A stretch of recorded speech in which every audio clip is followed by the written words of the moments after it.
Next up, we have Abigail Hing Wen. She is the author of the New York Times best-selling Loveboat Taipei and the newly released sequel Loveboat Reunion. Is that right? There it is. Okay. Wow. She has earned a degree in international business from Harvard, a law degree from Columbia, an MFA in creative writing. She's worked in Silicon Valley on artificial intelligence. She has an artificial intelligence podcast. You've been on Entertainment Weekly, Cosmo, Forbes, Hollywood. My goodness, Abigail, how do you have the energy? Where do you find the time? I just do what I love. I have a blast, and I'm so happy to be here to meet with all of you. Thank you for being here. No, thank you for being here. You were interested and very skilled in so many areas: law, literature, politics, the tech industry. How did you start this love of this multifaceted, view of the world of how you wanted to experience everything? I didn't realize this was the case until I became a writer, but writers are interested in everything. They have, I think I've always just been really curious about the world. I grew up in Solon, Ohio, which had a very strong S.T.E.M program. And I actually was very, very heavily involved in math and science as a child. All through high school, I was on the Science Olympiad Club. I actually was the president my senior year. And I believe we were the first team that went on to nationals. But even in Science Olympiad, I was also doing things like this program called Write It, Do It, which you would actually write about the things that you saw and try to communicate, because science communication is also really important. And when I went to Harvard, I studied chemistry, but realized that I actually was more interested in like international relations. And so I find like as I've just begun my writing process, all these different aspects of who I was have come to bear and now are incorporated in my various stories. Abigail, I find as a college teacher, so many of my students have been forced into one thing. Like, what is your major? What is the one thing you do? And what I love how you describe that, which is we should be well versed in everything and curious about everything. How did you become a writer and reader too? Like, were you always a reader from an early age? I always was. And some of my favorite books were like the Chronicles of Narnia and Laura Ingalls. So they weren't necessarily S.T.E.M books, but I did love high fantasy books as well. Sci-fi, I read some, it wasn't really so much my cup of tea. And I have actually been writing my whole life. I don't really see them as mutually exclusive. And I think when I wrote the Loveboat books, I wrote a book with 30 different Asian American characters, and I wanted to showcase that diversity within the community. So some of them are S.T.E.M majors and some of them are art majors, and some of them don't know what they're going to do with their lives, and that's fine.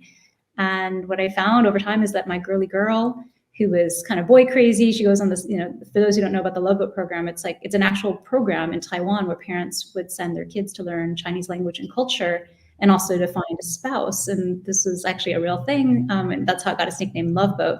But it ends up really being a summer free-for-all where the kids kind of just go crazy, sneaking out clubbing, dancing, but they're really high-performing kids. And so in some ways, it's kind of a way to blow off steam. And as I was writing the book, I realized, my really girly girl character who she's there to find a husband. She's totally boy crazy. She's a cheerleader. But she's actually a girl in S.T.E.M. And she's not what you think of when you think of S.T.E.M. And that was actually something that really struck me. I'm like, this is a story really worth following and seeing what is she going to do with this juxtaposition of her two selves. Well, Loveboat Taipei was a huge New York Times bestseller, explosion. I think movie rights, right? It did so well. But you've decided you've got a sequel out there now. You brought back a few of the main characters, right? Sophie and Xavier, right? Why did you decide to focus on them for the sequel? Well, when I wrote the first book, I actually wrote it originally from 4 points of view. So Ever, who's my main character of book one, Rick, who is one of the love interests, Xavier, and Sophie. And Xavier is like from a wealthy Taiwanese family. I actually wrote 120,000 words, 4 points of view, and I realized I had just way too much story for one book. So I had to scrap that whole thing, rewrote the whole thing from scratch. But I had all this leftover story after this, and I realized Xavier's story especially wasn't told. He actually has learning differences. He's got dyslexia that was undiagnosed for many years. But I also wanted, and Sophie is romantically interested in him in book one. And so I kind of felt like the two of them would team up to do something together. And so book two begins with Sophie going to Dartmouth, recognizing that her summer of trying to find the right guy was a complete disaster. So she's sworn off boys, and now she's going to double down and be the best artificial intelligence major that Dartmouth has ever seen. but she is still herself. Like she still loves fashion and clothing. And so what she tries to do is bring together her fashion interests with a project in her artificial intelligence class. And she's actually trying to get in off the wait list. So she really, the stakes are high. She needs to impress the professor. So he'll let her in. But he's just not that interested in her project. He's like, he has all these questions like about why this fashion app that she's trying to build is not going to work. And I found, working in Silicon Valley with a lot of startup companies, that was true for a lot of girls, a lot of female-led startups. It was hard for them to get funding. It was hard for them to kind of bring their ideas forward. They just were met with this wall of skepticism, and nobody realized it was actually implicit bias. Nobody would have said like, oh, it's because she's a girl, but that's what was happening. And so I think with Sophie, I was trying to really kind of show like, hey, you can be all these things. You can be fashion obsessed and a cheerleader, and you can also be in STEM. Well, I thought she's a really wonderfully written character. I enjoyed seeing it through her perspective, and I'm rooting for her the entire time in the novel, I must admit. You answered my next question, which was like how you integrated artificial intelligence and all that you've been working with. I'm curious, do you mind? You have a passage from the book you could share with us today? I'd love to. Yeah, thank you. So as I mentioned, she doubles down at Dartmouth. So this is actually a passage from her first day of the class. It's jam-packed with all these people talking about things that she's never heard of. And her professor is very intimidating. He's up on the board. And so here's kind of when class kicks off. A video of Harrison Ford plays on the screen. Han Solo. His gray hair hangs neatly over his lined face. He raises a blue Yeti mug at us. Welcome to Introduction to Artificial Intelligence, he says. You're in for the ride of a lifetime with my good friend, Professor Horvath. I want to personally wish you well as you start the year. Also, I'm not actually Harrison Ford. I'm a deep fake, but I wish you well nonetheless. I laugh with the class as Professor Horvath takes center stage, hooking a thumb in his pants pocket. Well, as my good friend Harrison Ford said, welcome, as my good friend Harrison Ford said. Now, first, a word to those on the wait list, as I know we have several hundred waiting anxiously. I'm sorry to say we are simply limited by auditorium capacity. I encourage you to find alternative classes, but if you're still hoping for the Horvath touch, please audit the class for now and submit your project proposals for the first assignment, which I will tell you about shortly. If spots open up in the next 2 weeks, I will admit waitlisted students based on the quality of your proposals. A few groans go up. A guy in the seat in front of me heads for the doors. The guy behind me motions to the empty seat. I almost refuse on principle, but I focus better when I can take notes, so I drop into it. This arrangement is actually good for me. If I can jump the wait list with a kick-ass proposal, then I actually have a real shot at getting in. Now onward, says Professor Horvath. AI is revolutionizing everything from robotics to energy to healthcare and everything in between. You will learn the fundamentals of artificial intelligence and how to build algorithms that are changing our world. Chatbots that talk to people, tools to help doctors. He launches into a world I've only ever associated with gamers. I type furiously, taking notes like I never have. I Google every other word he says and scan Wikipedia for context, deep learning, deep fakes, chatbots. I'm going to learn the secrets to unlocking the universe. I'm going to learn magic. I was hoping you would choose that passage too. That was my favorite. So let me build off of that because I love the way you describe that. How is science like magic? There's so many things that we don't understand still about the universe. Like the universe is just incredibly large. We haven't even penetrated our own galaxy. And I think there's like an incredible magic in that. Like there's magic is like things, like things happen, like people levitate or, a wand moves and something happens at the side of the room. And I think sometimes we see that with science too. There's, and then when you dig down into the fundamentals of why it does work, we often find that there's just incredible, beautiful design at the core of things. And that to me is magical. Mm-hmm. You mentioned earlier about how, I know the statistics for college that college now has many more young women than young men enrolled. But how do we get more young women? How do we get more representation in the STEM areas, in the STEM fields?